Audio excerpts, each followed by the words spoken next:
Vibes! Ako ang aga-aga pero ang ganda-ganda na agad dito sa studio dahil naman ang isa sa mga bisita natin today ay ito naman, isang very iconic beauty queen ng Pinas. Naku siya ay walang iba kung hindi ang Miss International 1979 na si Miss Melanie Marquez! Good morning! Welcome back to Sarap Diba?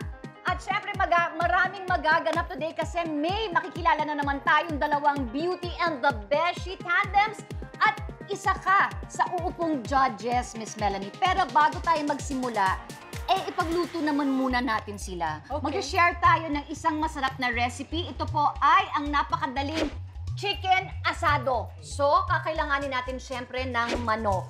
Tapos, Toyo. maglalagay tayo ng toyo. At, syempre, Kalamansi.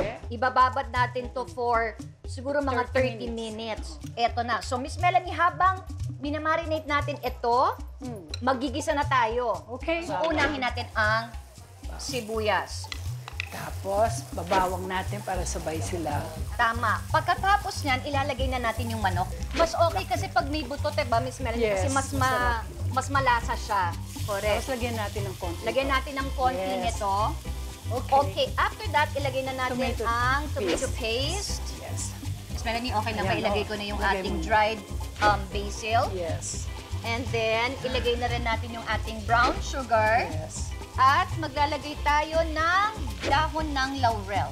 Yes. Lagay na rin natin yung patis. Maglagay na tayo ng patis. Pepper, Pepper, yes. salt, wana. Kasi nagpatis na tayo o Oo. konti. O Pwede konti. Pwedeng konti. Kasi konti lang naman yung patis eh. At syempre, maglalagay tayo ng tubig. Yan. Oops. So ngayon, takpan natin ang ating manok at mag-antay-antay lang tayo na maluto siya. Ayan na, nararamdaman ko na luto na. Ay, ayan na siya. So ito, maglalagay na tayo ng, pinukuluan na natin itong patatas. So napalambot na po natin siya. At itong carrots, napalambot na rin natin siya. Ilagay na rin natin. At Ito yung bell itong red bell pepper. Since luto na yung ating carrots at mga patatas, Ihalo na. okay na yan. Ihahalo lang natin para lang mas magkalasa pa Oo. ang ating gulay. Ayan na siya, guys. Tapos na. Guys, eto na ang ating chicken asado. Okay, guys, pwede na natin tikman. Kayo din dyan, Kambal, at ang ating mga judges, Donita and MJ. Miss Melanie, tikman mo na ang iyong niluto. Ang sarap, Miss Mina, pwede siya sa tinapay. Actually, Oo, tama. eto na nga, Miss Melanie, aligat. Punta tayo dito. Bilang isa ka sa ating judges, so kailangan nandito ka sa table. Okay, please sit down, Miss Melanie. Okay. At eto na nga, dahil syempre, pinakain ka namin, meron kaming sorpresa para sa'yo. Eto na nga, at bilang nakaupo ka na nga, sa pinakamainit na upuan dito sa Sarap, diba, Miss Melanie? Ay, diretso na tayo. Huwag na tayo magpaligoy-ligoy pa. Wow! Dahil meron kaming isang katanungan, hindi naman intriga, pero some kind of a question lang. Siyempre, handa ka na ba dito sa aming Trip to the Hot Seats? Yan! Kaya naman, Miss Melanie, ang hot seat question mo ay... Kita mo naman si Miss Melanie, walang katakot-takot. Very Walang alert. haba-haba. Wala, yun talaga. Poise. Yan ang Marunong beauty lang queen. magdala ng under pressure. Eto na. Minsan mo nang sinabi ang mga katagang, "Don't judge my brother. He is not a book." Yes. Para sa'yo, ano ang pinakamasakit na pang-judge sa pagtatao mo na narinig mo mula sa iba? Ay. Ah. Miss Melanie is Miss Melanie. Well, yung pinakamasakit talaga na nag-react ako, yung sinabi nilang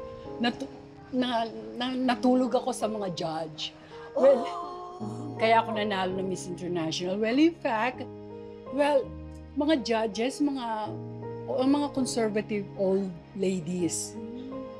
So, sabi kong ganyan, ako na nagtrabaho ng maigi, binigyan ko na ng honor ang country natin, just to get my attention, hitting below the belt, and that is a no-no.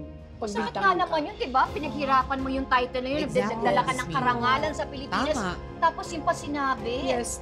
Hindi nila alam, nag-aral pa ako niyan, ng Japanese, parang kasi alam ko, yung pinag-aralan ko yung kultura nila, very nationalistic sila. So I need to learn their language, at least to let them know na I'm really pleased. Oo. Kumbaga parang nag-effort ka naman, di ba? Yes, siyempre dapat ganun, nakahanda lagi ang beauty queen. Yan ang mga beauty queen, nag-aaral po talaga sila. Hindi sila basta-basta sasalang na kung ano-ano. Oo.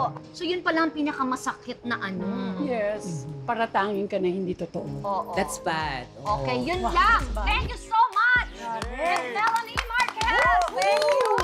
It looks like we're all set. Guys, handa na ba kayo? Ay, Wow!